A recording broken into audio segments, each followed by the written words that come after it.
Elizabeth, you're muted. It's hard to hear you, Elizabeth. You're muted. Okay.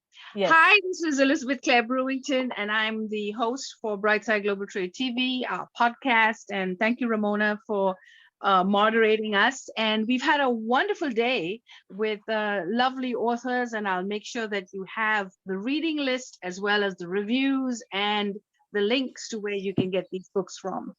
My next speaker, I'm very excited because I have a very long name, and I have a lot of names, and to see someone with lots of names. So I'm going to read all her names. Chelsea Austin Montgomery-Duban Wäechter. I hope I pronounced it right. Otherwise known as Chelsea Austin. She's a writer, speaker of self-worth, advocate from Malibu, California, raised by two of the most incredible parents, her dads.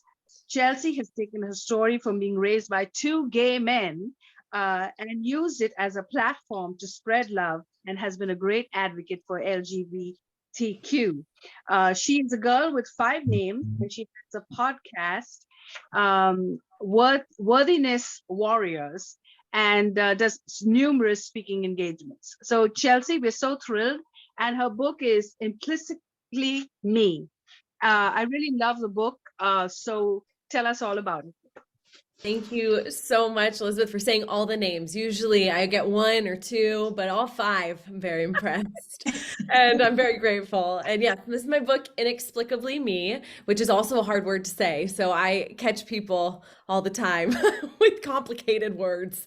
But it's the story as my daughter of 2 gay men, both of whom I am biologically related to. And that was the first time it actually happened in the state of California, was when I was born. A quick kind of rundown on how that happened is I'll use my parents' first names so it doesn't get confusing.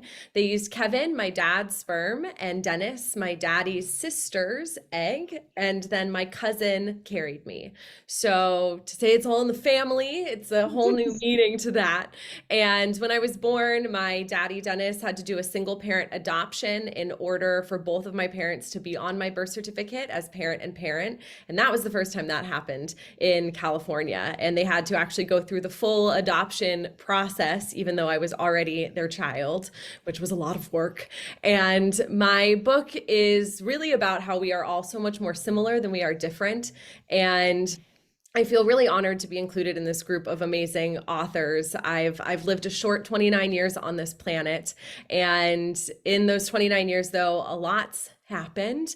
And my book covers a lot of how I've overcome the challenges, like one of my parents spending time in a federal prison camp, to my biological mom passing away from lung cancer, and school bullying. That is something that was very real for me, and how to move through that. And my hope is that especially young women will learn that to tap into their self-worth and self-confidence as early as possible, and understand that there's nothing you have to do or be or prove in order to be enough. And that just by waking up in the morning, you are worthy and valuable. And that's something that my parents always made sure I knew, but it was really from the outside world that I started to question my own self-worth and my own confidence. In high school, I sat at a table of my peers, and someone asked me how much it cost for my parents to have me.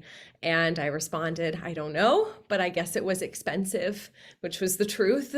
And someone replied, well, were you worth it? And it was in that moment that I really internalized this idea of I have to show the world that I was worth the emotional, the physical, the political fallout that it took for my parents to have me, and that it was my job to show the world that 2 gay men could raise an incredible daughter. And that was a lot of pressure to put on myself. And I hope that no one else would have to go through that kind of experience. And while my story may be very unique, I believe it has a lot of universal truths about how we can be kind to each other and love each other. And that I believe self-acceptance is really where to start if you want to start accepting and loving others. And I hope that my book can be a bridge for people who maybe don't understand people that might look a little different than them or have a family that's a little different from them, and how we can come together as opposed to continue to push each other apart. So that is the very quick synopsis of what Inexplicably Me is. It has lots of fun tidbits too. I think the best way to reach people is first to make them laugh and then to make them cry. So that's my hope, that you get a little bit of both of those things in my book. And yes, I am an open book, obviously. And if you have any questions, I am happy to answer. Any That questions? sounds fascinating. Thank you. Thank you. It does. Yes, that's I'll awesome. say, Any that- questions? I totally have questions. I love that you're doing this book. My son is gay. And actually, I have a chapter about that in my book, and he and his partner are trying to decide how they're going to bring children into their lives. And I'm just so excited that you wrote this book. I just, yay. And I love it. What is it again? Your dad's sperm, his My daddy's sister's egg. So my daddy is my biological uncle and my dad is my biological dad. So okay. I have a whole Wow. chart. I have a chart I can pull up if you want it, because I tend to come with the chart. So Your book should be all in the family. yeah. Yes, awesome. Any I other did- questions? Yeah, I'm so the question I have, Chelsea, I mean, it's not about the book, it's about you. So when you said your biological mom passed away, are you talking about the woman who supplied the egg or the one who carried you? The one who supplied the egg? The one who Okay. supplied the egg. Yes. Okay. I'm not very close. My cousin who carried me. She's a wonderful human being. I'm obviously very, very grateful to her, but we were not very close.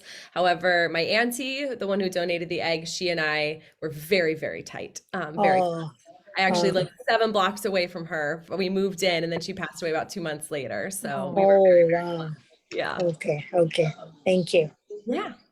The one question I had was sort of about your dads and how they were able to navigate things. Were they lawyers, or were they really connected politically? Like, how did they figure this out, especially when it wasn't very acceptable? I mean, if you're the first case, it's like, I know California is progressive, I'm from the state, but like, how did they navigate this?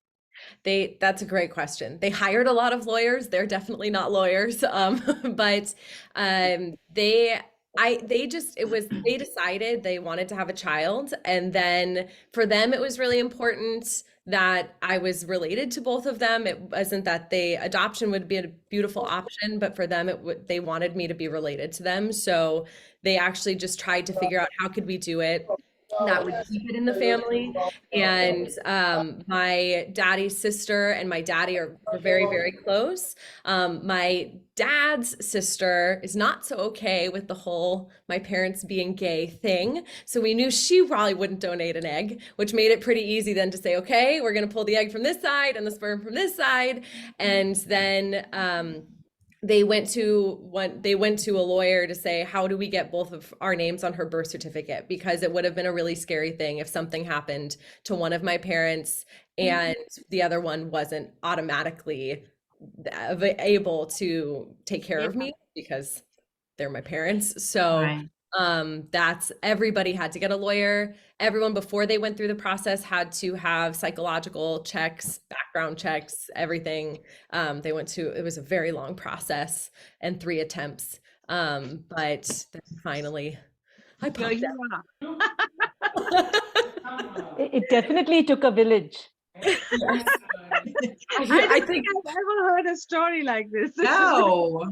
I think half of Los Angeles was involved at a certain point. So, yeah. So we definitely have something else. But thank you for joining us. Thank you And so if you're much. watching and write us a comment, and thank you for subscribing and doing all the right things. Thank you.